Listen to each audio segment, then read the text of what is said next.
Bonjour Paul Jorion. Bonjour. Merci d'être parmi nous pour cette nouvelle émission qui a pour objectif de commenter l'actualité économique. Alors je sais que demain vous serez dans les locaux de France Culture, dans les studios de France Culture, où vous allez discuter, je crois, avec Pierre Dockès sur allons-nous vers la fin du capitalisme? Vaste question, on aura le plaisir de vous écouter demain attentivement. Alors moi j'allais vous poser tout de suite une question. Est-ce que nous allons vers la fin de l'Europe telle qu'elle avait été imaginée par ses pères fondateurs? Probablement oui, parce qu'il y a d'une part le fait que, en particulier pour la structure de la zone euro, on s'aperçoit que l'entreprise n'était pas achevée, n'était pas terminée, et on a compté beaucoup au départ, en 1956, avec le marché commun à 6 pays, et on l'a répété ensuite. Les choses vont venir automatiquement pour compléter l'image de départ, et la suite n'est pas venue comme on l'espérait. On a créé un marché, et ce marché s'est étendu progressivement pour devenir la zone euro à 16 composantes ou à 17, mais des tas d'éléments manquent. On a mis en place les éléments d'un système fédéral, et on ne l'a jamais réalisé. Et en particulier, on a pu le voir au moment des crises de la zone euro en 2010 et encore davantage en 2012. Il y a des morceaux qui manquent. On a fait un système qu'on a copié pour l'euro. On l'a copié partiellement sur le système du dollar aux États-Unis, mais il y a un système fédéral derrière. En particulier, vous le savez, derrière ce système de circulation d'euros à l'intérieur de la zone avec des banques, des banques commerciales dans l'ensemble des pays, on ne remet pas les compteurs à zéro comme on fait aux États-Unis une fois par an, où on rééquilibre le système parce qu'il est évident que des zones comme la Californie est beaucoup plus riche qu'à l'Alabama, et il n'y a pas 50 districts aux États-Unis, il y en a 17 qui regroupent un certain nombre des 50 États, mais on rééquilibre le système chaque année avec la circulation de bons du Trésor pour que le système soit rééquilibré. En Europe, on a vu en 2012 l'Allemagne qui devenait qui prêtait absolument à tout le monde, et le système gonflait, gonflé. Tout le monde est de plus en plus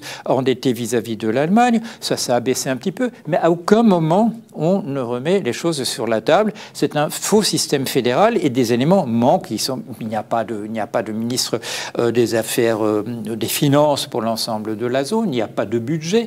C'est un système boiteux dont, en période de crise, on voit tous les défauts. Et les peuples, ils le manifestent de plus en plus dans les élections, sont mécontents de la manière dont l'Europe s'est faite. Ça conduit parfois à des désastres comme le Brexit. Là, il ne s'agit pas de la zone euro, mais il s'agit quand même de l'Union européenne. On demande par des référendums au peuple britannique s'il veut partir, et il dit qu'il veut partir parce qu'il y a des choses qui ne...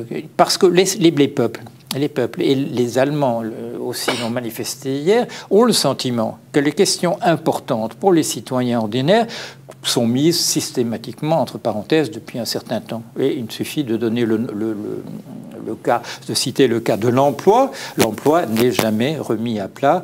Les emplois disparaissent, le travail disparaît. Il y a remplacement par la machine de plus en plus, qui est une chose que nous avons voulu. Et jamais on ne pose les questions dans ce cadre-là. On nous dit, ceux qui perdent un emploi, celui ou celle qui perd un emploi doit en retrouver un autre.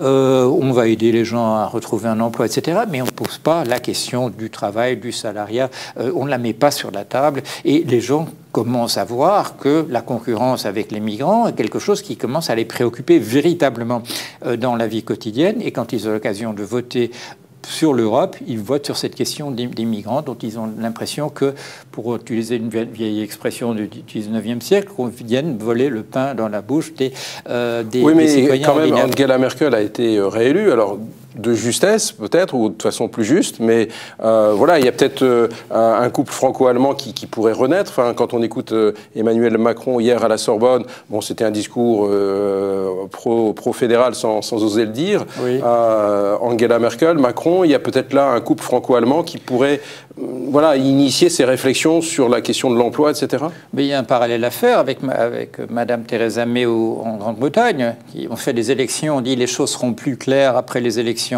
Madame Theresa May a voulu avoir un mandat supplémentaire pour le Brexit. Et les électeurs la désavouent. Même chose pour Madame Merkel. D'une certaine manière, les électeurs l'ont désavoué. On dit toujours ça ira mieux après les élections, et en fait, ça va toujours plus mal après les élections, parce que les gens commencent à s'énerver et votent d'une certaine manière par protestation. Si vous regardez, et moi je l'ai fait depuis pas mal d'années, on vous dit toujours on ne peut pas encore faire les choses qu'il faut parce qu'il va y avoir des élections en Allemagne. Et maintenant, ça fait 10 ans qu'on nous dit ça. Il va y avoir des élections en Allemagne, bien sûr, on est dans un système démocratique, bien sûr, il y aura des élections en Allemagne, il y en aura en France, il y en aura partout. Mais on vous dit toujours, on s'occupera de ça après les élections. Et dans ce cas-ci, une fois de plus, la situation est plus difficile. M. Macron avait certainement préparé quelque chose de beaucoup plus ambitieux pour l'Europe, et il n'a pas pu le faire parce que Mme Merkel n'aura pas les moyens de faire ce qu'elle avait voulu faire. Et en particulier, elle va devoir faire une coalition avec le FDP, le Parti libéral allemand au lieu du Parti social-démocrate comme dans la dernière coalition. Et ce parti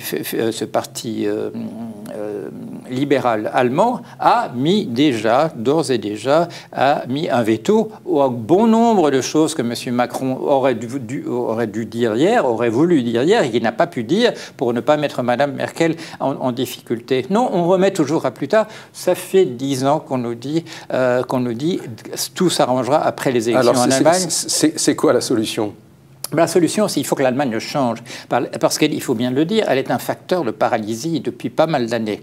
Moi, je pense à cette réflexion que faisait John Maynard Keynes. Il la faisait à un moment très très curieux. C'était alors que le Blitz tombait sur Londres. C'était pendant la bataille d'Angleterre. C'était fin de l'année 1940. Et il réfléchissait à ce qui se passerait après cette guerre. Il anticipait la fin de la guerre et il a dit à ce moment-là, il y a une chose que nous ne pourrons pas changer, c'est que quoi qu'il arrive, l'Allemagne restera une puissance économique hégémonique en Europe.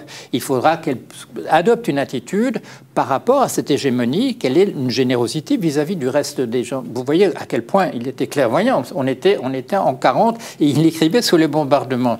Mais malheureusement, il faut bien le dire, son hégémonie, l'Allemagne ne sait pas la gérer. Elle la gère simplement par la paralysie. Et un très bon exemple de cette paralysie, on l'a vu, c'est le paradoxe. Quand M. Schulz, qui était à la tête du Parlement européen, a dit qu'il allait abandonner ce poste pour aller se battre en Allemagne à la tête du Parti social-démocrate, on a dit c'est formidable. On a vu un débat à la télévision allemande entre M. Schulz et Mme Merkel. Et qu'est-ce qu'ils ont fait? Tout le monde a dit il n'y a pas eu de débat. Ils étaient d'accord absolument sur tout. Mais ils étaient d'accord sur tout. Qu'est-ce que c'était? C'était l'inertie, c'était la paralysie. C'était qu'on était bien, on est content de soi. L'Allemagne est très contente de soi et demande à tout le monde de s'aligner là-dessus, avec le paradoxe, bien entendu, que si l'Allemagne se sent aussi confortable, c'est parce qu'elle est un exportateur net tout à fait considérable et que dans une zone économique, on ne peut pas avoir que des exportateurs nets. Il faut qu'il y ait des pays qui importent ce que l'Allemagne produit. La solution, là aussi, la solution de Keynes, ce qu'il avait proposé à Bretton Woods en 1944, un système équilibré où chaque zone économique, que ce soit un pays ou peut-être une coalition de pays, comme par exemple le Benelux, quelque chose comme ça, et que soit équilibré, qu'il y ait autant d'importations qu'il y ait d'exportations, ou alors à l'échelle de la zone européenne, qu'on introduise une chambre de compensation où chacun échange avec les autres, mais dans un système équilibré. Nous tolérons que l'Allemagne domine avec sa position d'exportateur net et impose aux autres d'en supporter les conséquences, quelles qu'elles soient. Oui, j'aurais une vision un peu différente dans le sens où, par exemple, avec l'arrivée de Mario Draghi, avec la politique monétaire européenne, les Allemands n'y étaient pas forcément favorables. Non. Et puis, quelque part, Angela Merkel a réussi à faire entendre, entre guillemets, à la Bundesbank et puis aux monétaristes purs et durs, peut-être de manger un petit peu leur chapeau. Mais qu'est-ce qui va se passer bientôt? C'est que M. Jens Weidmann, qui était à la tête de la Bundesbank, va bientôt se reprendre la place de M. Draghi. Et à ce moment-là, nous aurons à la tête la tête de la Banque centrale européenne, l'ancien président de la Bundesbank. Est-ce qu'il va changer d'avis? Est-ce que tout à coup il va se convertir à une autre manière de se conduire? Probablement pas. Ce sera simplement la prise de pouvoir de la Bundesbank sur l'ensemble de la zone.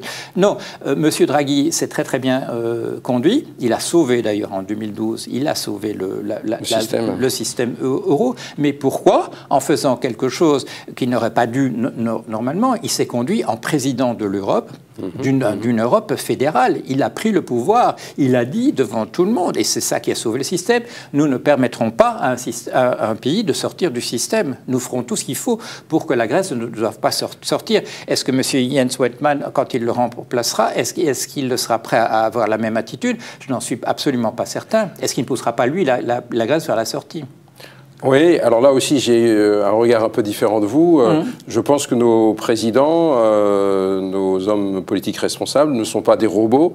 Et on le voit devant la difficulté, devant la crise, ils ont une capacité de changer. Regardez les États-Unis. On dit que l'Europe change, mais les États-Unis ont complètement changé de modèle. Alors, peut-être pas en mieux. Mais regardez, l'Europe change, les États-Unis changent aussi. Qui l'aurait imaginé il y a 2 ans? Oui, même 6 mois, 1 an. Oui, non, là, je dirais, ce sont plutôt des craquements, et ce sont des craquements qui sont inquiétants. Quand vous dites l'exemple des États-Unis, c'est évidemment, comment dire, c'est un exemple tragique. C'est un président qui n'a pas la carrure d'être un président. Il continue à se conduire comme un candidat en campagne. Pourquoi? Là, je crois qu'il faut faire un tout petit peu de psychanalyse. Pourquoi continue-t-il à se conduire, non pas en président, mais en candidat? Je crois que c'est parce qu'il est convaincu dans son propre fort intérieur qui n'est pas légitime. Peut-être sait-il véritablement qu'il n'est pas au pouvoir pour de bonnes raisons. Et c'est peut-être ça qui le déforce, je dirais, inconsciemment, et qu'il continue à se conduire comme une force de division. On a vu récemment ces événements tout à fait, je dirais, ridicules, où il s'en prend à la Fédération de football américain, et où l'ensemble des joueurs marquent leur solidarité contre le président de la République. Et l'allié principal, donc le président de cette fédération de football sur laquelle Trump comptait, a fait une déclaration splendide, vraiment, sur le rôle du sport comme un facteur d'unité dans une population et pas comme un facteur de division pour monter une partie de la population contre une autre. Non, ce que nous pouvons espérer là, c'est qu'il soit destitué le plus rapidement possible. Et l'opinion que j'ai n'est pas différente de celle des dirigeants du Parti républicain, qui est le parti qui représente en principe dirigeant qui l'humilie tous les jours et dont il sabote la politique, et ils le lui rendent bien maintenant. Mais comment la plus grande nation sur le plan économique et sur le plan des questions de défense, comment peut-elle continuer à vivre avec un président qui n'est pas du tout à la hauteur de sa fonction? Alors, le temps tourne. On aura l'occasion de se revoir plusieurs fois dans l'année pour ce moment de commentaire d'actualité. Pour terminer, est-ce qu'il y a un fait d'actualité récent qui vous a particulièrement marqué? Sur l'actualité économique, oui, effectivement, ça date d'hier. C'est la fusion entre Alstom, ce qui reste donc du groupe Alstom, l'ancienne compagnie générale d'électricité en France, et la fusion de Siemens, allemande, pour ce qui est des activités justement du rail. Signalisation et production de locomotives et de wagons. Alors, Alstom était déjà plus que la moitié de ce que c'était, puisque la division qui s'occupait de l'énergie a été absorbée, a été rachetée en fait par General Electric. Et la formule d'hier n'est pas tout à fait satisfaisante quand même du point de vue de l'économie française, puisque on nous dit que pendant 4 ans il y aura un statu quo, mais le fait est que Siemens dont il faut bien dire, dans cette activité ne représente que 10% de son chiffre d'affaires, alors qu'Alstom, c'est la totalité de son chiffre d'affaires maintenant. C'est du même niveau, c'est de l'ordre de 7 milliards d'euros par an. Siemens obtient plus de 50% d'actions de participation dans Alstom. Donc ça cesse un petit peu d'être une entreprise française. Il y a des garanties sur l'emploi, des garanties sur la direction qui restera en France, mais sur 4 ans. 4 ans, c'est vite passé. Et après ces 4 ans, eh bien, ce sera une entreprise allemande. Alors c'est un des derniers grands fleurons quand même de l'activité industrielle en France qui disparaît. Il y avait eu Alcatel, absorbé par Nokia. Il y a beaucoup d'exemples quand même ces années récentes. On doit se poser la question, qu'est-ce qui va rester? Alors, c'est dans une perspective... Oui. C'est de nouveau le couple franco-allemand avec l'Allemagne de nouveau hégémonique. Oui, ben voilà, c'est ça. Vous transposez oui, à l'entreprise que vous voyez au niveau politique. En fait. Voilà, et l'Allemagne devrait quand même... On dit qu'il y a de la part des pays européens qu'il y avait une sorte de manœuvre un petit peu d'accepter la réunification de l'Allemagne et qu'en particulier on a imposé un peu à l'Allemagne l'euro contre le Deutsche Mark comme prix à payer pour l'unification. Mais en même temps, l'Allemagne voulait se réunifier. C'est une nation qui avait une véritable unité sur le plan culturel, sur le plan social, pas toujours dans le bon sens pour nous, mais c'était une unité. Mais il faut que cette unité puisse arriver quand même à gérer qu'elle tienne compte quand même de cette générosité que nous avons marquée vis-à-vis d'elle. Mais, et là c'est mon ami Emmanuel Todd qui revient toujours aux structures démographiques, aux structures de famille, il y a en Allemagne, du point de vue démographique, du point de vue sociologique, une tendance qui est inscrite même pas dans les institutions, mais dans la manière de fonctionner la société, une tendance à l'autoritarisme. Et il faut que nous trouvions un moyen de gérer cela parce que ça tombe souvent à notre désavantage purement et simplement. Il faut qu'un jour, l'ensemble des autres tapent un peu du poing sur la table et de dire à l'Allemagne, même si vous êtes en position centrale dans le système, si vous ne jouez pas le jeu, ce sera peut-être à vous de sortir du système. Reconstituez donc le marque et que nous nous débrouillons avec une Europe fédérale, une Europe dans laquelle nous marquerons davantage de solidarité les uns vis-à-vis des autres, parce que c'est notre avantage à long terme, et aussi parce que, je dirais, sur un plan éthique et de générosité, c'est vers ça qu'il faut aller. Keynes, encore une fois, parlait de guerre civile européenne qui nous avait déchirés pendant le 19e et le 20e siècle. Il est temps de mettre fin à cela, et il faut quand même que l'Allemagne le comprenne.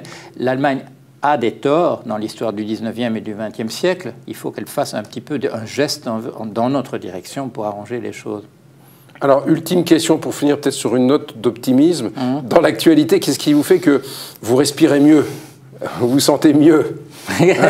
Malheureusement, pas grand-chose. Parce qu'il y a quand même beaucoup de craquements. Il y a nous traînons les pieds sur les questions d'environnement. Nous ne les traitons pas véritablement.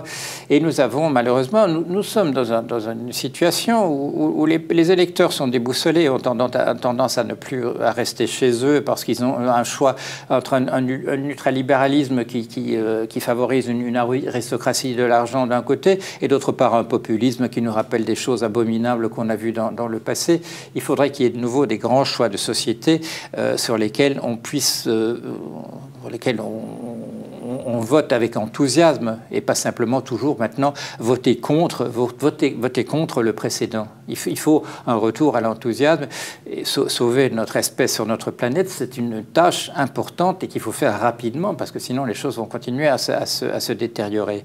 Il faudrait qu'apparaissent à nouveau des idéaux auxquels nous pouvons nous identifier véritablement et endosser avec enthousiasme.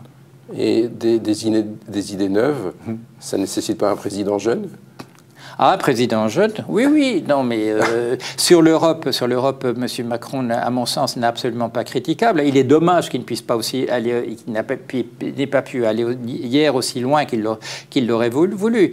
Mais M. Macron, nous le savons aussi déjà par ses agissements, quand il parle du travail et des choses de cet ordre-là, il ne met pas, précisément, il ne met pas les choses, la question du travail et de l'emploi véritablement sur la table. Il est toujours dans cette logique où on va donner plus plus d'argent aux dirigeants d'entreprise ou aux entreprises et elles vont créer des emplois. Nous ne sommes plus dans cette logique-là. Les entreprises qui ont de l'argent en plus le donnent à leurs actionnaires, le distribuent en bonus qui sont parfois extravagants.